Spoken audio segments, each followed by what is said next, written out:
Hello everyone and welcome to Helix Cloud Games. My name is Richie and this is SideQuest, a show where we take a step off the critical path and explore more what the video game world has to offer. On this week's show we're going to be discussing what should Stadia do in light of everyone buying everyone in the video game industry. And to help me discuss this, I'm joined by Mr. Chris. I would like to purchase SideQuests for one beer, please. I'll take your one beer and raise you a rum and coke. Cheers to consolidation in the industry. Usually this is the other way around. Usually you're the one on the rum, I'm the one on the beer. That's what I just didn't happens when have. I only had rum so in, weird. so rum it is. But before we get into it, make sure you subscribe to the channel if you haven't already, and hit the bell icon so you know when all of our great shows go live, such as the Sound of Stadia podcast every single Monday on YouTube and podcast services, and our Thursday night live streams where most recently we were playing Destiny. Yeah, we were. Took us 2 years to play Destiny 2 on Stadia on content, but we got there in the end. You know what? There's 5,000 plus players out there. We got to join in that party. Let's do it. Eyes up, Guardians.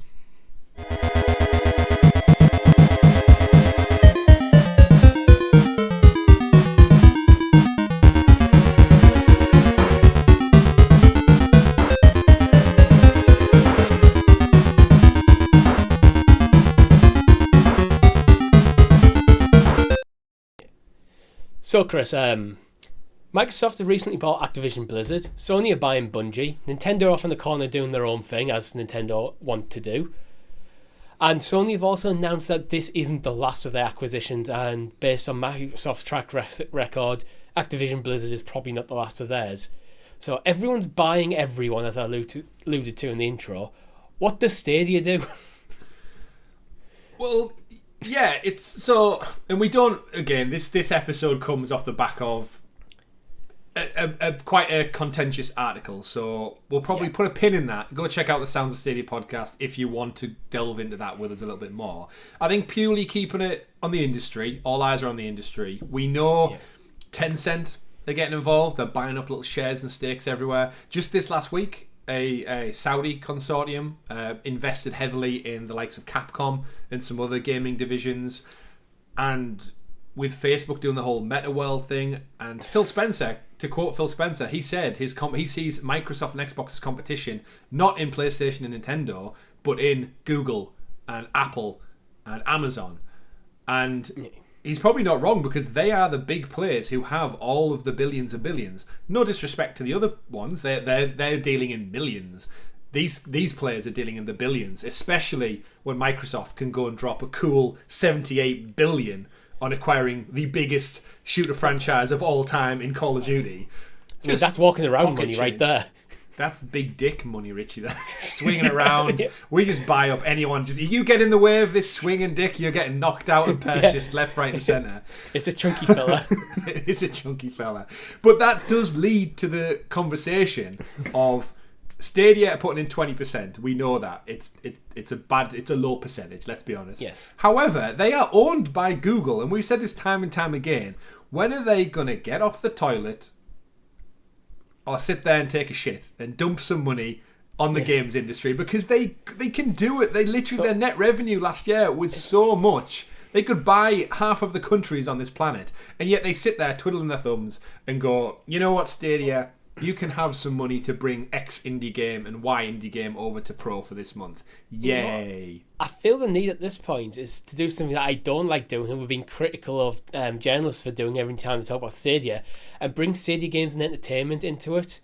The closure of Stadia games and entertainment basically signal to the world that Stadia, they're not going to focus on their own games, not going to focus on exclusives, they're going to focus on the third parties, bringing third-party games to the platform. Microsoft and Sony are currently in the process of taking all third-party developers off the board.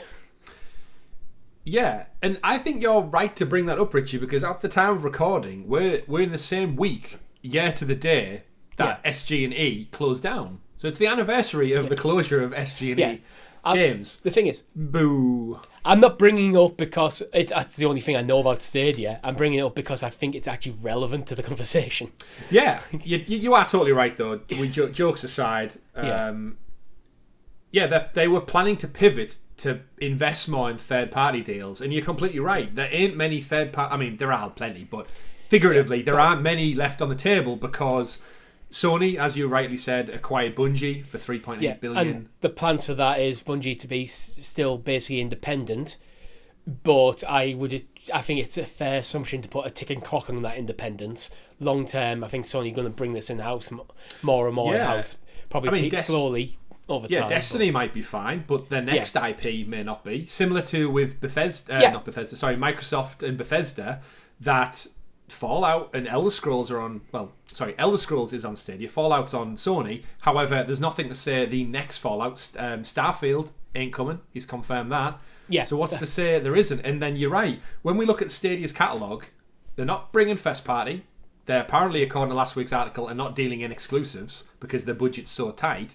So if it's just weird when you look at it. If Doom Eternal isn't there, Wolfenstein game isn't there, Rage 2 isn't there, that's the Bethesda one's gone. Elder Scrolls isn't there, that's them gone. And we're expecting no more Bethesda games to come across. Yeah, no, that makes sense. They've got xCloud. And then on this side now you've got Bungie, who will support Destiny, but that's no more future concept from Bungie coming across. That's another player. Ubisoft, obviously, God bless them. God bless. All hail Ubisoft. Their games are stagnating in like a weird copy and paste perpetuity right now, where they're going through a bit of shit. But Ubisoft's upper management must be looking around and going, Activision-Blizzard's just been bought, Bungie's just been bought. I would be surprised if it hasn't been approaches from Microsoft to Sony, if not both. Do remember, Ubisoft fought off a hostile takeover for many, many years. Because again, I've seen loads of people say, these companies can't be bought, they're worth too much money and stuff. Activision-Blizzard, anyone can be bought, and the reality is, all these companies. I'm right in thinking, Richie. I'm not a Wolf of Wall Street kind of guy. Yeah. Any publicly traded company can be purchased just through shares, and if you acquire a certain amount, you are forced to purchase the remaining shares of said company when you pass a threshold. I don't know all the full laws, but I don't think unless there's a solid legal challenge, you can be forced to sell your shares. So it's entirely possible. I don't know the full ownership structure at Ubisoft, but I could see them maybe selling 49% of shares. I think that's a quite common thing to do, and keep 51% for yourself. So you get as much investment as you can while still maintaining full control. Because if you have 51% of the shares, you might as well have 100% of the shares. You own the majority stake, as little as it might be. But my understanding was if you ticked over into that 51 majority, you by default are required to purchase a bigger majority, which I think is where the hostile takeover term comes from. But again, that's getting into the semantics of it all. Yeah, I think with hostile takeovers, you're trying to leverage all sorts of different laws and stuff to try and force people to sell shares that they probably don't want to, and therefore take control. But in a nutshell, if Microsoft were to come in, or Sony, or whoever else were going to react and say again, we don't really talk about Amazon that much, but Luna is still in beta. Amazon have game studios. Amazon are also sitting on billions of billions. Like Jeff Bezos is out there sending rockets into space. There's nothing to stop him. Amazon in a good position right now, is despite the fact that Luna's been in beta for 8 million years, and it still isn't in the UK. Because what they're doing is basically Stadia almost being the kind of beta testers for cloud gaming in the industry from a platform holder that isn't Microsoft or Sony. So every mistake Stadia makes, that Google makes, Amazon will learn from. That might be why they haven't launched yet. They just let Google take the flak, make all the mistakes, and we'll learn from it. Well, from that article, which we won't talk about here, even though we are a little bit, there was part of that article saying there was people who worked there who wanted to keep it in beta for longer, and it never happened. But to pivot back to the whole point is there may not be many players left on the table to make games for Stadia. Obviously, there's hundreds of indie developers, great. But I'm talking if Sony swooped in and partnered with Square Enix, which could be a likelihood, then all the Square Enix games go from the platform. I think Japanese law is a lot more strict with mergers and takeovers from the very little I understand. So this is one of the reasons why the Japanese companies have kind of been almost protected a bit from this. Mm-hmm. Because family run kind of thing. So I think, but Square Enix, I think they're more likely to do like what they're doing with Final Fantasy Final Fantasy 7 and Final Fantasy 16 and just make an exclusive for Sony. Yeah. Rather than Sony, because if Square Enix are happy to give Sony their most profitable titles as exclusive, why does Sony need to buy them? But that's it. Does that not tell you Square Enix are happy to take money? They're like, oh, we don't give a shit about exclusivity. If you give us the millions, we'll make it. Square Enix have been very, very happy to just do like exclusive content for one of the big platform holders. So both Microsoft and Sony probably looking and going, we'll leave you alone for now. You're low down in the purchase list. Yeah. Because we don't need to. So let's keep this fun then, Richie. Yeah. Google, wake up, do their annual earnings report in March, April, whenever. They've already had one. I don't know if that's the main one or whatever. But they wake up and go, you know what? This game thing, we've dabbled in it. We've not really given our all. We've not spent any money in the last year. I think the people on the Stadia team themselves have given it their all. I think Google as a corporation. That's what I'm saying. Like Google. Yeah, I just want to make that very clear differentiation. Yeah, Google as a conglomerate entity have not give it as much as they could have gave when they launched Stadia and stuff. They could have easily went out to these devs and teams and again, early doors they did. They went out and got Red Dead, they went out and got Destiny, and obviously I'm sure they spent a lot of money to acquire those. But since then, bar the Resident Evils and a couple of titles along the way, they've not really dropped the coin that they needed to compete in this industry. If Microsoft can drop 78 billion and you're spending 10 to bring Resident Evil over, if that's the poker table you're playing at, you need to up your own stakes if you want to stay in the game. And if Google, Richie, were to turn around tomorrow and say, there's the treasure chest, what would you do? What's the ideal dream scenario for you? Who would you deal with? Who would you buy? Who would you partner with? Well, before the consolidation, I would say what you need to do is just spread that money out across the big developers that are left on the table, get the games coming. But now I think the way, because Microsoft and Sony pretty much announced their intentions to buy everyone who they can get their hands on, it's difficult. It's a really difficult situation to be in, because the problem is Stadia just doesn't have the player base, which might mean that if Stadia might go to say Rockstar and go, he's a bag of cash, and then Sony might turn around and go, he's a slightly smaller bag of cash. I think Rockstar might take the smaller bag. Yeah, because our IP is safer. Because in the end of the day, it's like, well, if we give our IP exclusivity to Stadia, that IP is almost effectively dead, and it's as sad as it is to say. Or the comments would be like, oh, now Red Dead is stuck in Stadia, where realistically you can play Stadia if you have a piece of tech in front of you. It's like in hindsight, it's actually it's a shame Google couldn't have bought Bungie, because everything Sony have described with their partnership, buy them, keep them as a separate independent entity. It brings money in for Google. Would have been the way. I think. I think that's what I'd do with the money. I'd be going, right, how much is Ubisoft going to cost? We're going to buy Ubisoft. It's going to be our studios. We're just going to let them crack on with what they do. Yep, keep your job, do what you do. You buy Assassin's Creed, whatever the next one will be, on PlayStation, and Google get a bit of a kickback from that sale. That's the way I do it, and that's then you resurrect Stadia Games and Entertainment to kind of be the banner that they're all grouped under. Drooped, good word. Yeah.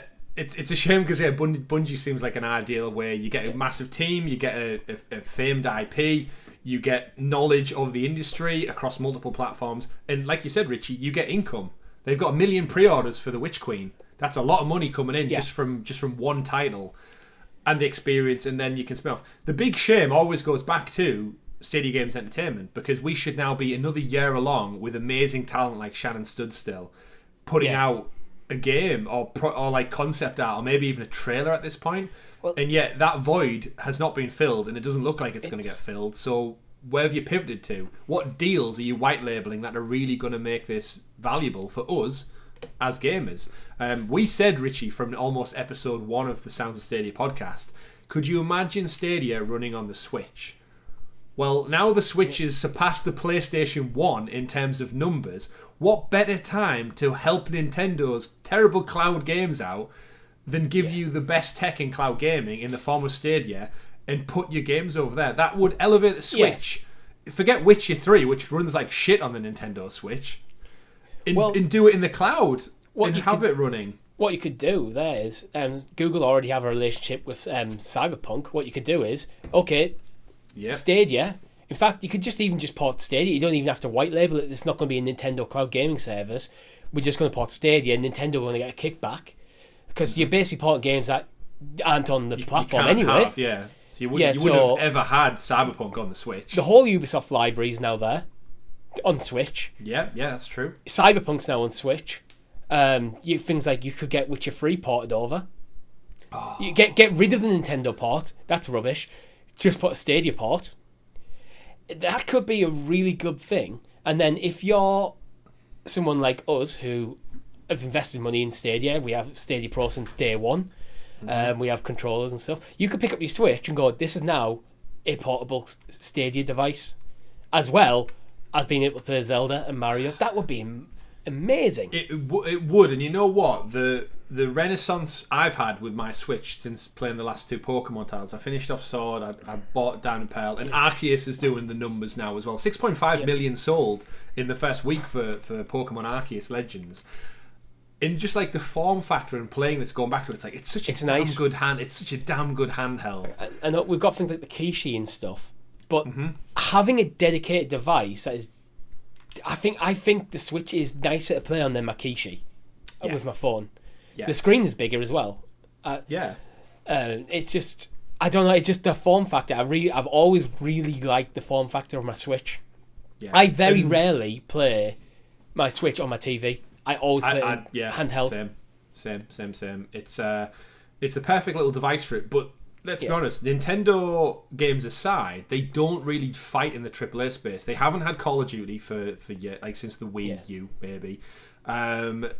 They don't get, like you said, they don't get the Ubisoft games. They had like Immortals Phoenix Rising, but it didn't run as good. It didn't run as great. If it was a cloud version, that would elevate that. And the thing like is, you said, then they're not making money off those games anyway, so you're not detrimental to your own sales.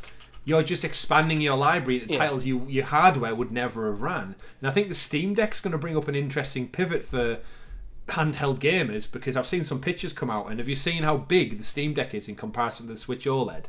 Yeah. It's a monster. It's like carrying a laptop around. And obviously it's a beefy boy, so undoubtedly it's going to run the best games on portable.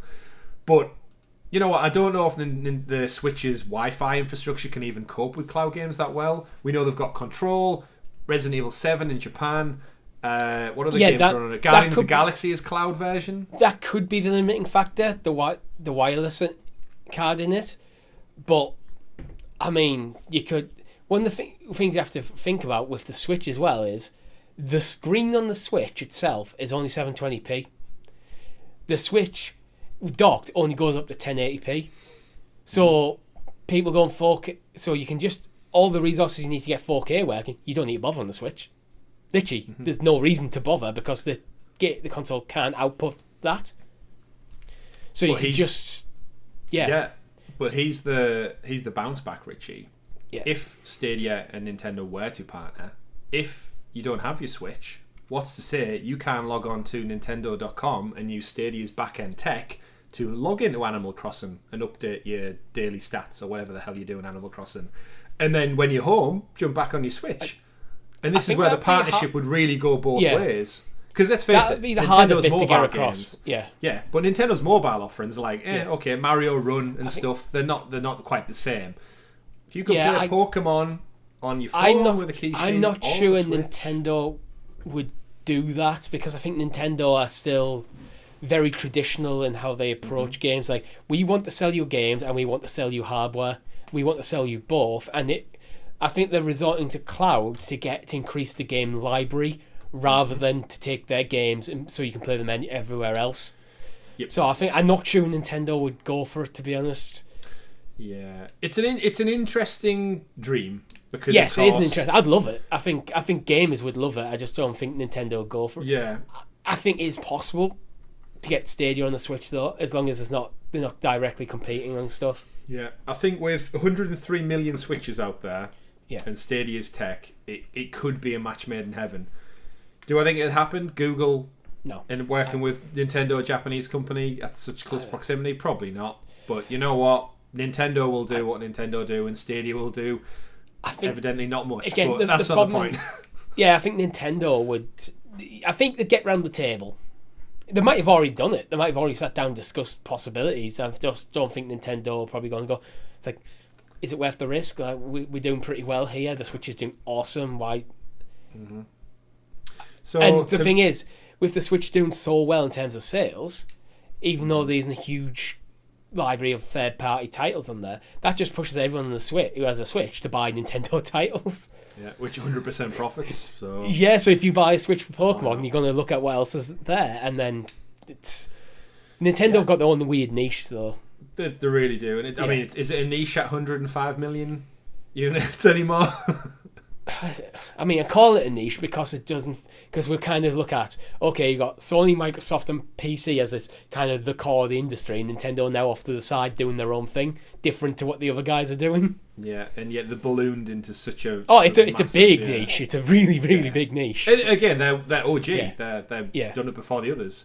So I guess if we pop that bubble on that dream and then pivot over to the world of PlayStation, because we discussed in the podcast with the mergers and the Bungie news this week, but Stadia and Bungie were in discussions before this merger happened, and interestingly enough, Google were going to give Bungie the tech.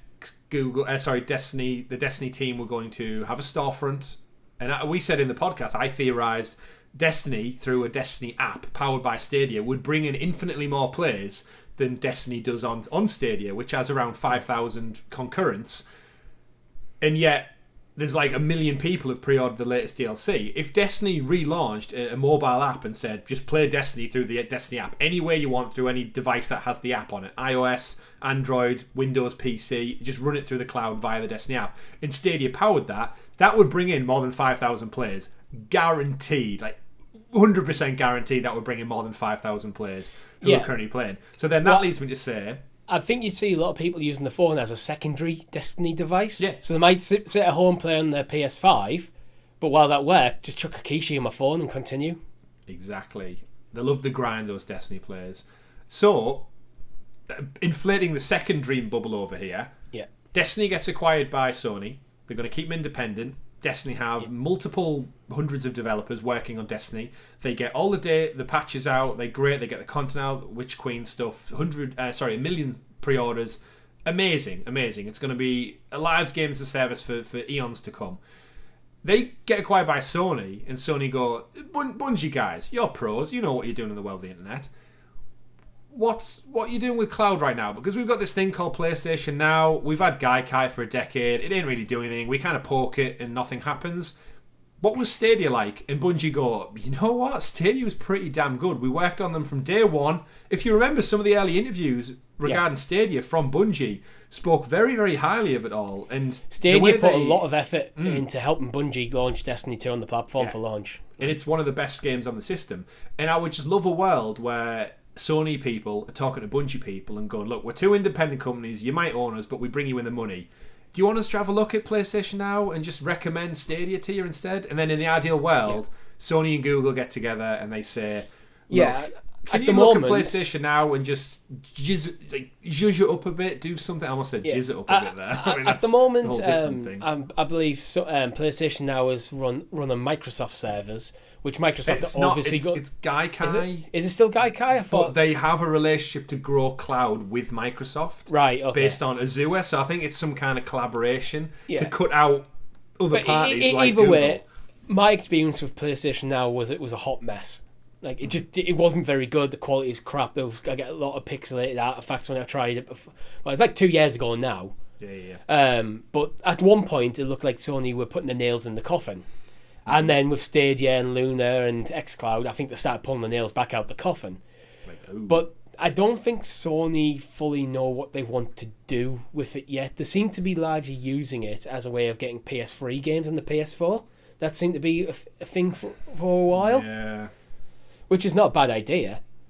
But ultimately, I think they're hamstrung by the quality of the service they're using. And Sony aren't a massive organisation to the size of Microsoft or Google, where they're going to have massive server farms to run this, which is where Stadia could come in for them. It's like, we're going to move PlayStation now off the Gaikai servers onto Google servers, and when we're going to start porting over our entire back catalogue of games. PS3 is a good way to start. I really think it is, because of the backwards compatibility issues. It means you're getting them games, get PS2 and PS1 going on that through the cloud. It's a way, I think it's an easy way of Sony going, you know what, we can't backwards compatibility retroactively getting it working isn't great. Why don't we just give cloud versions of it, of PS1, 2 and 3? And then you can also start offering newer titles as a cloud service, so you could use like things like, instead of using remote play, give them a relaunch. Yeah, so you're replacing PS Now and remote play, merging these two in together on using Stadia's hardware. Not a bad outcome. Yeah, not a bad. I actually like remote. I actually use remote play. I used it a lot on my Vita back in the day. I use it to port into my PS5, which is downstairs, to my PS4, which is on my desk here. But obviously you're relying on your local Wi-Fi there. I must admit, when I was playing Tales of Rise, there was some input latency, so some of the harder fights I did, I'll go downstairs for. Just gonna go downstairs. Genuinely, like, but then I don't have that issue with Stadia, so there's your improvement. And so okay then, so that's one. Again, we know, like you said, the world's Google, Amazon, and Microsoft function is a totally different tech level to Sony. Sony do their cameras, their movies and stuff, but they're not dealing on a financial and tech scale that these other ones are. They're a tech company, not a data company. Basically. In a data driven tech infrastructure world, the big boys are playing. And in a weird way, Richie, we reference Luna, so I want to just kind of like probably round out the show with a crazy one. What's the chances Google and Amazon team up? They're both new to this. They're both getting kept out by Microsoft, Sony, Nintendo, apparently. Phil and the boys over there are ganging up and saying, no, we're not letting these big data companies come in, even though Microsoft is kind of one of them. What's the chances Luna and Google just go, you know what? AWS, Google Cloud, let's do this thing. Let's start it new. I mean, it's entirely possible. Because we know Stadia, Google aren't focusing on Stadia, is now focusing more on Google Stream. Amazon could be a customer for Google Stream. Like, you know what? We're going to help you out. We're going to take what we've learned about streaming tech. We're going to boost up your stuff to get Luna out there. And we're just going to go round Stadia. Amazon Luna is now Stadia round 2. Well, I know it's absolutely crazy, but let's break down the tech. So Amazon runs on Windows. Google runs on Linux. There's a big push in the market at the moment by, I believe it's Epic, to break up the Windows coding side of things. Steam are also pushing more stuff to get on Linux because of the Steam Deck. Yeah, so in a world where these two team up, they've got the best of both working together. Amazon benefit from the Linux, Stadia benefit from Amazon, I guess. You could have your subscription channels like Luna offers, but you can still have your buy it right now if you want it on Stadia. And they can pool their bazillions together to put a cloud server on the moon. Yeah. What we're basically talking about is like Google have went out, okay, we want to get in gaming, we're going to launch our servers. Hasn't went the way, we haven't managed to carve out a big enough slice of the pie that we'd like, so we're just going to steal a bit of everyone else's pie. Like, here you go, Amazon. Here's your pie, but give me that little bit. I'll take the crust. Sony, yep, I'll take up some of the toppings there. Instead of having a Google Stadia as a service, we're just going to Google are going to become the guys for cloud gaming without anyone even realizing they're playing on Google stuff. Yeah, I mean the consolidation and white labeling is a thing. Like I've theorized many times before. I think Ubisoft is so in on Stadia because they will just have Ubisoft Plus running in the cloud without Stadia. Like, if Stadia folded tomorrow, I very much believe Ubisoft Plus will still exist, but just powered by Stadia's tech. You subscribe, you click the link, you play the games. Done. You don't need Stadia for that. I mean, you do the tech, but you don't need the brand and the storefront of Stadia. Once all the Assassin's Creeds are over there and stuff, it's just all in the cloud. Didn't Ubisoft already partner with a different cloud service a couple of weeks back? That does sound familiar. Yeah, it was in our doc, but I don't think we ever got to it. Yeah. Anyway. Yeah, I mean, again, partnered for like relationship wise, like these businesses can have deals with everyone. It doesn't really matter. Like to me, perfect case and example. Stadia worked with AT&T to bring Arkham Knight to them, and yet we don't see it on Stadia at all. So just because you got a deal with someone doesn't mean jack shit for the other side of the business. But everything all seriously, the business, the gaming industry is consolidating. It's a weird one, but I guess is a gamer fortunate enough to be able to play anywhere? I'm not limited, but I don't know if I like it or not. I don't like it. I don't think it benefits gamers. I just outright don't really like the consolidation. I actually, in the cynical part of my brain, makes me think the consolidation, the efforts by Microsoft are one, to answer the criticisms that I haven't got enough first party stuff to compare to Sony, and two, to almost shut out new comers to the gaming industry like Amazon and like Google, because if we're taking things off the table, there's less for you to work with. Yeah, it's almost like sabotage, isn't it? Like if you buy up all the best developers, then the best games aren't available for you. It's like that's it. If it's the long, expensive way of basically winning the market, and without throwing a football analogy in there again, because I know not everyone likes a football fan, but Newcastle recently bought a player from another relegation-threatened team, so you're acquiring the players from your rivals. Shithousery of the highest order. Yeah, so it's kind of like, we're all struggling, so I'm just going to take your best assets, and hopefully that'll weaken you and strengthen me. And in a weird way, Microsoft buying Bethesda and Activision, it weakens the opposition infinitely if them titles don't come, and it strengthens you. You only have to drop $78 billion to make it happen. So if only Google had that kind of money, eh? Yeah, that's just pocket change. But that's all we have time for this week. If you've liked the video, hit that like button and consider becoming a member for as little as 99p, where you can get early access to this very show, amongst other things. And if you've got an idea for a topic you want us to discuss, or you want to discuss things like this topic itself with like-minded people, you can do by heading over to our Discord server. There's a link in the description. Thank you very much for watching. I've been Richie. Been consolidated, Chris. Consolidated, Chris. Quest completed.